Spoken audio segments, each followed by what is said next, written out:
السلام علیکم، میرا نام عمیر افتخار ہے۔ کچھ باتیں جن سے اللہ پاک سخت ناراض ہوتے ہیں۔ نمبر 1، اولاد اور خاص کر بیٹی کو گالی دینا۔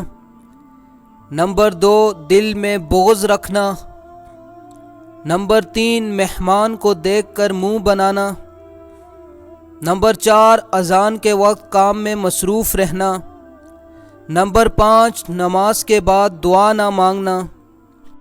نمبر 6، دسترخوان پہ باتیں کرنا۔ نمبر 7، کھڑے ہو کر پانی پینا۔ نمبر 8، وضو کی حالت میں کفر کے الفاظ ادا کرنا۔ یا اللہ ہمیں اسلام کے مطابق زندگی گزارنے کی توفیق عطا فرما۔ اچھی باتیں دوسروں تک پہنچانا بھی صدقہ جاریہ ہے۔ اللہ حافظ۔